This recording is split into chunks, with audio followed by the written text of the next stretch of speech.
Hello and welcome to this presentation on RCSLT resources. My name is Mark Jays. I'm a speech and language therapist and I've been a member of RCSLT since 2003. I work currently at Manchester Metropolitan University as a research fellow in communication disability, and my clinical and research interests are around adult-acquired communication and swallowing disorders, inclusive communication, and I have a special interest in supported decision-making and mental capacity assessment. Hi, I'm Lorna Baxter and I'm Professional Guidance Manager at the RCSLT and I work in the Professional Development team. Hi, my name's Katie Chad. I'm a speech and language therapist, but I am currently the RCSLT Research and Outcomes Officer. So I'm just going to take you through the next slide. But just to add, we're going to take you through some of the resources that we've got available to you today. And we want to make it clear that the RCSLT is run by our members for our members. So all of the resources that we develop involve our membership. If you read a piece of RCSLT guidance, for example, it hasn't been written by me, it hasn't been written by Katie, it's been written by an expert member. So do just bear that in mind as we go through all of the resources today. So on this first slide, you'll see a list of resources. I won't go into them all in great detail, but these are some examples of things that might be quite useful to you whilst you go on placement, for example. You're hopefully already aware that once you qualify, you will have to demonstrate your continuing professional development throughout your career, so right up until you retire. But it's a good idea to get into the habit of doing that now and to keep track of your learning and evidencing this. You might want to do this with your CPD diary, for example, is a good way of keeping track. And on the next slide, you'll also see that there is resources available to help you with your coursework. So you'll probably be familiar with developing therapy plans, completing your dissertation, and the fact that you'll need to be taking an evidence-based approach to everything you do. Katie will talk more about that later. But as a practicing therapist, you'll constantly be doing this. So there's a lot of resources to help you with that, such as our clinical guidance on the website. And I'm going to hand back over to Mark now, who's going to talk about his experience being part of Clinical Excellence Networks, or CENS, and how that's helped with his career. Thank you. So CENS, as you may know, are regional and national networks of SLTs, including student SLTs, that are usually organised around a common interest in a clinical population or a disorder, for example, working with young children or working with people living with aphasia. And I've been a member of a variety of CENS during my career, and I now sit on the committees of several CENS as well. I think CENS are a really useful way to access clinically applied, really low-cost CPD, so development opportunities, but also they give you a chance to network with other therapists and students, share experiences and build relationships with colleagues. And these opportunities can really help you to apply and extend the learning that you're getting at university about particular conditions and disorders, learn about how research is implemented in practice, but also, importantly, learn about local service organisation and different models of service delivery. And it's a really good way of hearing from other therapists about potential job opportunities and developing your networks that way. Being involved in running a CEN gives you great experience also about team working, leadership, event management and budget management. And these are all useful skills for your future career. So I'll hand back to Lorna now. Thank you. So here we go. So preparing for a job interview. This is probably a time when a lot of students come across all the resources that are available to you. And it's obviously quite helpful to prepare as best you can for your interview. you'll want to demonstrate that you understand the clinical context of the role that you're applying for, and you can do this with a lot of the information and guidance that we have available. And also things like national and local policy issues. There's a lot of information on our website that can help you with this, and just getting an idea about it in terms of the local issues. The next slide. So part 2 of preparing for a job interview is that you'll want to demonstrate an understanding of your professional development. Obviously, CPD is an essential thing throughout your career. So it's good if you can demonstrate that you're prepared for this in your interview and that you understand what's expected of you, also in terms of supervision, for example. And there's quite a lot of useful information on our NQP pages, for example. There's supervision information and also CPD, your CPD diary, and some video interviews with SLTs as well, which is quite useful, I think, just to give a flavour of what it might be like once you actually get in the room. And then can we go to the next slide? So that's it. So once you're an NQP, obviously very exciting because you're starting your career, but you will want to know what's expected of you in terms of supervision, the support available to you, what you might need to do in terms of training. And again, a lot of the resources that I mentioned just now will be very useful for this in terms of your NQP competencies, for example, and how you can work on signing these off and evidencing these. And you can complete this in your CPD diary as well, I think. So then the next slide. You'll come across new clinical conditions in a new job, probably. There might be something quite niche that you haven't necessarily studied about. So it's good to have information at your fingertips to just get a bit of a better idea of what that might mean. There's also a lot of networks that you can join where you can improve your clinical knowledge, and also other skills in terms of raising awareness, influencing. So the RCSLT website really is a place where you can find resources to help with all of these different skills that you want to develop.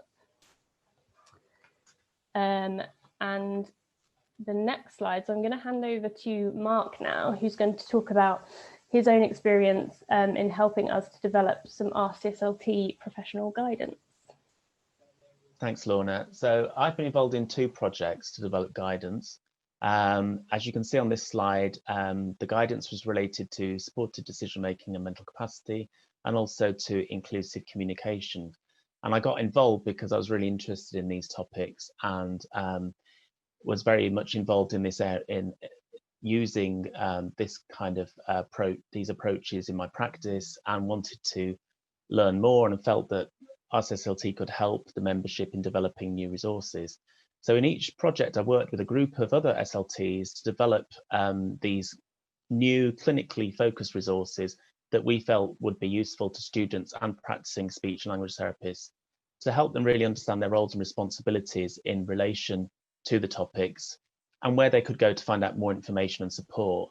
The guidance we produced, like all the guidance on the website, also includes information that you could use to help educate other professionals or service users about the SLT role. I think being involved in the development of the guidance was a really good learning experience for me in terms of developing, again, my team working skills, but also project management skills. And I was able to make really useful links with colleagues. And I learned a lot about the topics themselves, but also about the way that RCSLT works and the way that RCSLT supports its members. And I should also say here that I'm an RCSLT clinical advisor for supported decision-making and mental capacity. And this is a role where I respond to members' clinical queries and help them to problem solve when they meet specific clinical challenges. And that's another really exciting role that I play for RCSLT and that I enjoy. So back to Lorna. Thanks, Mark. That was really helpful, I think, just to give an idea of how our projects work, and the fact that when we develop guidance, it really is the members who provide the expertise. So as a fully qualified SLT, obviously very exciting to be fully qualified, but it doesn't mean that your learning and your training will stop. This will carry on right until you retire. So you will find, though, that your career can go in a number of different directions.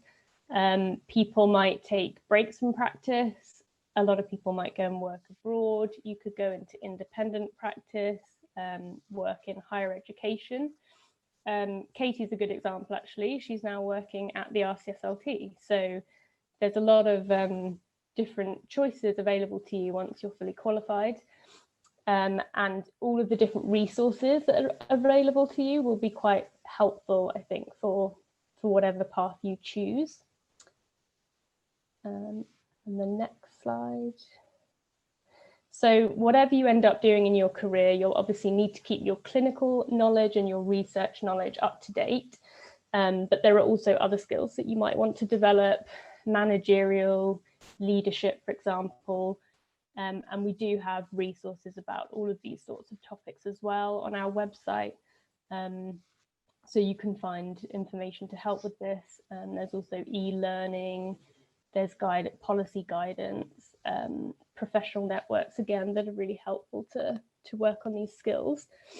And now I'm going to hand back over to Mark again, who's going to talk about the direction that his career went in and that led him to CPLOL. Thank you.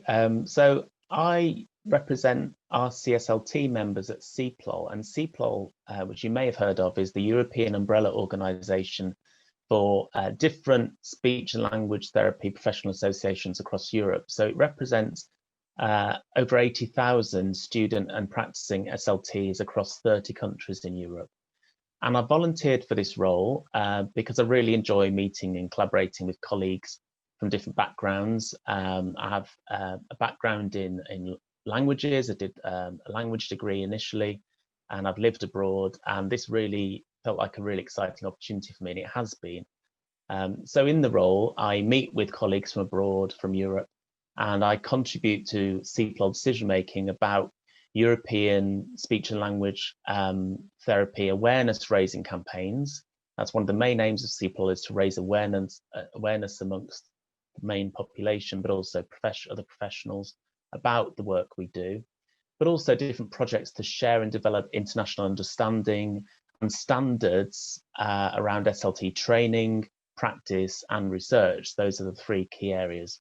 And CPLOL has a really big focus on student training and the development of the SLTs of the future. So I think for you, interacting with CPLOL through the RCSLT could provide you with opportunities to exchange experiences and learning with your peers overseas, so all the student SLTs overseas. In the UK, we also have a CPLOL action group that's made up of members, and the group helped me to campaign on behalf of CPLOL in the UK, for example, by organising UK events to mark the annual European Day of Speech and Language Therapy celebration, which takes place on the 6th of March. And we really welcome student members in this group. We have a student member at the moment. Well, actually, she's just qualified, so we're looking for a new student member. But we've found that having student members has really helped us to reach out to the student SLT population to help us organise local events and to lead social media campaigns. So please get in touch if you want to find out more. Back to, I think it's to Katie now. Hi, thanks, Mark. That was really great to hear a little bit more about CPLOL. I think it's really exciting for students to get involved in. Anyway, so sorry, I'm going to take a few minutes now to talk a little bit more about RCSLT resources that support you as students and similarly newly qualified therapists and beyond, particularly around your evidence-based practice and research-related activities. So on the next slide, we might be wondering, why am I bothering to take the time to talk about this? And it's really just to echo the things that Lorna and Mark have both been saying, really, but evidence-based practice and research is something that's going to be central to your career as a student and as a therapist, regardless of what direction that may go in. So if we could go to the next slide, you can see that it is essential at every stage, but also essential in regardless of clinical area, whether you go into management or service delivery type roles in the future, and so on. And I also just wanted to point out as well that there is a growing sort of section of our workforce that is committed to research-based careers, and that includes, you know, something like whether you're thinking about maybe doing a PhD, going into academia, perhaps a clinical academic career where you combine clinical practice with undertaking research, or similarly, perhaps in the future, if you decide to go into teaching or being a tutor, you have to be on top of the latest research and evidence-based practice. So just wanted to take that moment to point out the range of different ways in which this will be, you know, relevant to you now, but also in the future. So if we could go to the next slide, please. I'm sure EBP or evidence-based practice is something that you've all been taught a lot about. It's something you're hopefully very familiar with throughout your training, but I just wanted to make sure that while I'm talking about this here, we're referring to the same kind of thing. So when I'm saying EBP now, we're talking about essentially this triangle model where we take into consideration external scientific evidence with clinical expertise or opinion, and most importantly, integrated with the service user or the patient or carer perspective and opinion. And the notion of evidence-based practice is that all these sources of information are combined and integrated within your clinical decision-making. Now, in practice, we also like to consider these extra dimensions of evidence-based practice, or evidence-based medicine, as you may see it referred to. And these were suggested by Tricia Greenhalgh in 2014. So that really emphasized putting the service user or the client or patient at the center of ethical decision-making. So if we could go to the next slide, I just want to talk very briefly about what you can find from the RCSLT that supports you now to learn more and to practice an evidence-based approach. So there are lots of things on this slide. I'm not going to talk about all of them all in detail. I just wanted to pick out one thing in particular, and this is our e-learning module. So we've got a free to RCSLT members online, very short, easy, accessible e-learning module on an introduction to evidence-based practice. And this is something that you could do as an individual or perhaps with a group of friends or colleagues over a lunchtime perhaps, just to kind of get an idea of what we mean when we're talking about this, some practical ideas and tips of how you could really be implementing this, particularly when you're thinking about your placements. And also it's got some sort of practical hints and tips as well. For example, running a journal club. I know this is something that students are often very engaged with or active in, so it could be something that's worth checking out, and you get a little tick and a certificate at the end of it. If we come to the next slide, I'm going to use the next few slides just to pick up particular resources that speak to each part of the triangle, just to try and highlight how you can really be using the resources. So first off, looking at the external scientific evidence. So this is something that we, as part of the research team at RCSLT, are really obviously quite passionate about. And I wanted to draw a particular attention to our journals collection. This is something that is available to RCSLT members and perhaps not recognised as a student at the moment. You're very fortunate in that you get access to your university libraries and you can access journal articles and things for free. What you may or may not be aware of is once you finish university and you're in the kind of the working world, a lot of this comes with costs. So I just wanted to take this moment to point out that actually, as part of your RCSLT membership, we subscribe to thousands of peer-reviewed journals on your behalf so that you can keep up to date with the latest evidence once you're out into the the working world. And much like all the other things that Lorna and Mark have been saying, this is completely shaped by RCSLT members. So we direct and allocate our resource and our finances to journals that members have told us that they need and they want access to. and we're always taking suggestions on board and revising what we subscribe to. So just to echo again that everything here is really shaped by the members for the members. So if we go on to the next slide, I'll just talk again very briefly about another part of this triangle. So this time we're looking at the clinical expertise or opinion. And a lot of this has already been discussed. So Mark's been really great talking about the SENS and how that can help, and also clinical advisors are both things that would really feed into this aspect of your evidence-based practice. So I'm just going to briefly mention about the RCSLT webinars. So these are really great resources as well, particularly for this aspect, because they're more often than not planned, written and presented by our clinical experts or researchers in different areas. So for example, there was recently one on DLD, when is a diagnosis appropriate?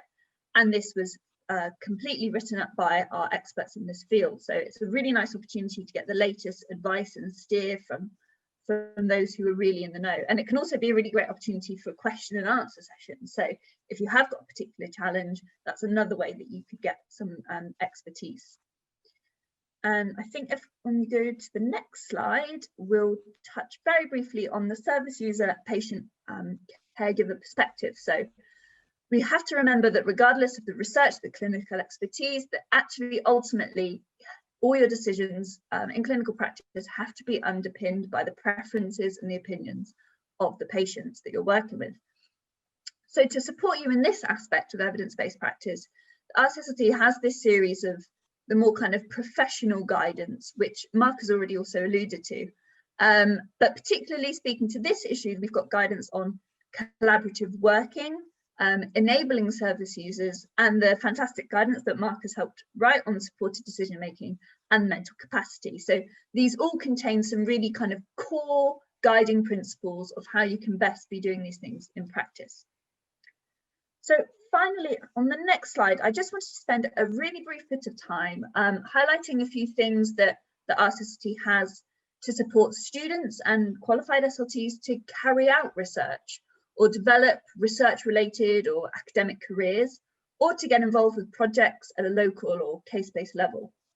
So there's lots of things on this slide again, and I won't go into detail. I just wanted to pick out in particular some of our member networks that speak to this aspect. So we have a network called the Research Champions.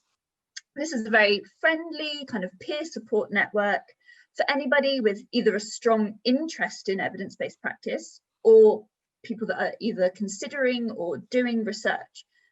So to belong to the network, you don't have to be a researcher, you don't have to be actively doing anything in this regard, but if you're kind of passionate about the message of evidence-based practice, then this is a really nice place to meet like-minded therapists.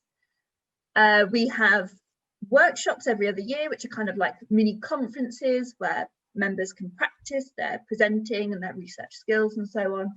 And it's also a group that our team at the RCSLT, so the Research and Outcomes team, will go to if we're looking for members to get involved, particularly with research-related projects or initiatives. So it can also be a really nice way to build your sort of research CV. We do currently have a couple of student members that are research champions, and we found that this is something that's really great, because by getting involved at a student level, once you go into your, say, your first job, you can bring this initiative and this role into your new workplace. Not forgetting it's also something that could look quite good on your CV or when you're applying for jobs as well. So I just wanted to highlight that this is something that's entirely open to students as well as qualified SLTs. And lastly, just for any of you that maybe are considering a research-based speech and language therapy career, we have another network that particularly looks at the mentoring aspect, because we know that there are potentially certain barriers or struggles or challenges that could present, and that maybe need a little bit more expert guidance. So we have this network of clinical academic mentors, which you can basically kind of apply to and get matched with someone who may be able to have just one-off chats with you, or stronger kind of long-term mentorship to help you to take those first steps towards your research or clinical academic career. And I'm just going to end on the next slide. If I'm just going to quickly plug these really exciting lunchtime seminars that a couple of our research champions have actually coordinated, and many of them present at as well. So these happen once a month. You can catch up with them online, but they could be a really nice way for students to maybe start thinking about how you can be doing small local service-based, or even perhaps on placement-based projects to kind of start contributing to building the evidence base around particular issues. So I'm sure we'll be able to send some links and things out if people want to check those out, but it might be nice to give you a little taster of what you could start thinking about doing. I'm going to leave it there, and I think I'm quickly going to pass back over to Mark, who's been a real champion for the research and EBP initiatives at RCSLT. So we're very grateful for Mark, and hopefully he can give us a little bit of a flavour of what it's like to be involved in these things. Thanks, Katie. So yeah, I just like to really recommend that you do engage with some of the things that Katie's been talking about. The RCSLT puts on loads of really great resources, really accessible resources for people at all stages of their career, and particularly students, to start to engage with evidence-based practice and research. I really recommend joining the Research Champions Network. It's a really friendly, accessible network that provides great opportunities really for you to apply some of the research training that you receive as students to your future practice, or to learn how to do that. And as Katie's alluded to, you know, when you practice, you are expected to have some engagement with research, whether that's accessing the evidence base and applying research findings to your practice, or right through to carrying out research yourselves. And as Katie said, there are now increasing opportunities within our profession to develop clinical academic careers, and this is becoming much more common and much easier to do. And there's lots of support from RCSLT with this, and from the clinical academic mentors to help you on that journey. And that's a role that I play as well, and it's something I really enjoy, supporting colleagues on that journey. So please take advantage of some of these resources, have a look on the website at them, and do engage with some of these networks, because they are really worth it. So thank you. I think we've come to the end of the presentation. Thank you very much for listening and watching, and we hope you have a great student day.